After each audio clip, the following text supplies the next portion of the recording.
ஓம் ஈகை மிக்கவளே போற்றி. ஓம் உமையவளே தாயே போற்றி.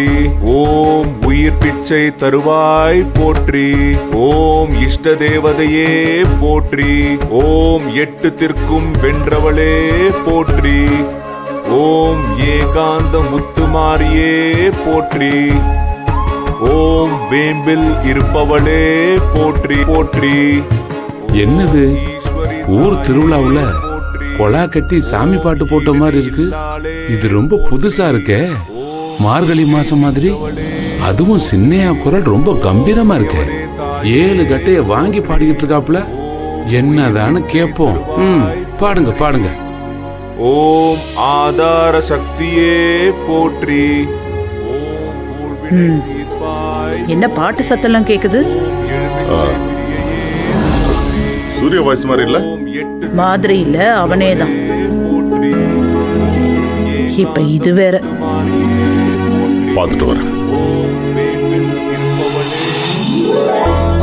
ஓம் ஓம் வையகம் வாழ்விப்பாய் போற்றி. ஓம் ஓம் வையகம் வாழ்விப்பாய் போற்றி. ஓம் ஊழ்வினை தீர்ப்பாய் போற்றி. ஓம் எழுமிச்சை பிரியையே போற்றி. ஓம் எட்டு திற்கும் வென்றவளே போற்றி. ஓம் ஏகாந்த முத்துமாரியே போற்றி. ஓம் வேம்பில் இருப்பவளே போற்றி போற்றி. ஓம் ஈஸ்வரி தாயே போற்றி. ஓம் ஈடினை இல்லாளே போற்றி. ஓம் ஈகை மிக்கவளே போற்றி. ஓம் உமையவளே தாயே போற்றி. ஓம் உயிர் பிச்சை தருவாய் போற்றி. ஓம் ஊழ்வினை தீர்ப்பாய் போற்றி.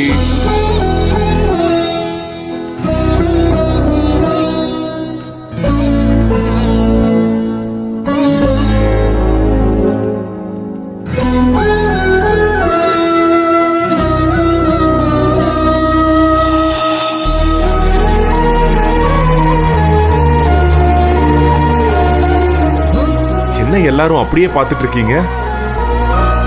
அண்ணா, உங்களுக்கு எப்படி நான் இவ்ளோ தெரியும்? அதுவும் முழு பாட்ட அவ்வளவு பக்தியோட மனசுல இருந்து பாடிட்டு இருக்கீங்க.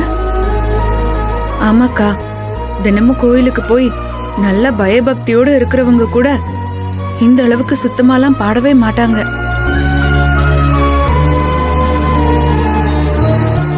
சார், நீங்க மொத்த பாட்டையும் அவ்வளோ நல்லா பாடினீங்க. நல்லான்னு சொல்றதை விட அக்கா சொன்னாங்கல்ல, அப்படியே அடி மனசுல இருந்து பாடினீங்க சார். எப்படி சார்? அது ஒண்ணும் இல்ல நந்தினி. நேத்து நீ சொன்னல, இந்த பாட்டை பாடினா சீக்கிரம் குணமாகும்னு. அதான் ராத்திரியோட ராத்திரியா ரெடி பண்ணிட்டேன். அதான் சார் ஆச்சரியமா இருக்கு.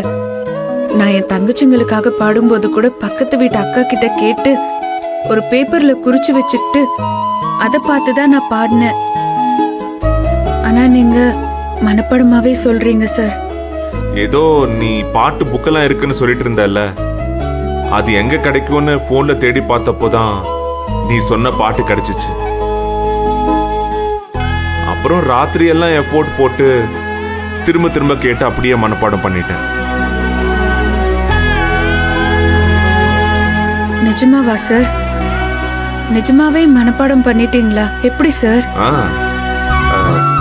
முதல்ல கொஞ்சம் கஷ்டமா தான் இருந்துச்சு. அப்பதான் உனக்கு சீக்கிரமா குணமாகணும்னு நினைச்சேன். டக்குன்னு மனசுல பதிஞ்சிருச்சு. அண்ணா, இந்த அளவுக்கு அன்போட பாசத்தோட உங்களை மாதிரி ஒரு ஆள் பக்கத்துல இருக்கிறப்போ நந்தினிக்கு என்னன்னா கவலை?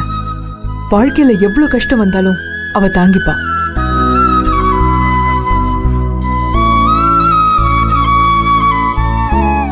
ஆனா நீங்க இந்த அளவு மாறுவீங்கன்னு நான் நினைச்சு கூட பார்க்கல. நந்தினி இந்த வீட்டுக்கு வந்த புதுசுல நீங்க எப்படி இருந்தீங்க, இப்போ நீங்க எப்படி இருக்கீங்கன்னு பார்த்துட்டு தானே இருக்கேன்.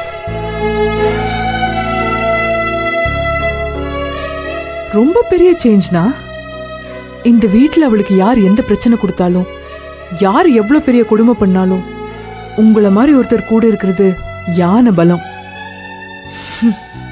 நான் மனசார சொல்றேன்னா, நந்தினி, நீ உண்மையாவே ரொம்ப கொடுத்து வச்சவ. சூர்யா, ரொம்ப பெருமையா இருக்குடா. நந்தினி குணமாகணும்னா இந்த வீட்டுல எல்லாரும் சுத்தமொத்தமா இருக்கணும்னு நீ சொன்னப்போ எனக்கு முதல்ல தோணுனது நீ குடிக்காம இருக்கணும், அதான் யோசிச்சேன். ஆனா நீ குடி நிறுத்தி சிகரெட்டை விட்டு அதையும் தாண்டி நீ பக்தியோட நந்தினிக்கு சரியாகணும்னு சொல்லி 108 துதிய மனப்பாடம் பண்ணி பாடியிருக்கன்னா உன் மனசுல நந்தினிக்கு என்ன இடம் கொடுத்து வச்சிருக்க, என்னவோ நினைச்சிருக்கன்னு எனக்கு தெளிவா புரியுதுடா. ஆ, இதெல்லாம் நான் கொஞ்சம் கூட எதிர்பார்க்கலடா. எல்லா கெட்டதுலயும் ஒரு நல்லது நடக்கும்னு சொல்லுவாங்க. உன்னுடைய மனமாற்றம் தான் அந்த நல்லதுன்னு நினைக்கிறேன்.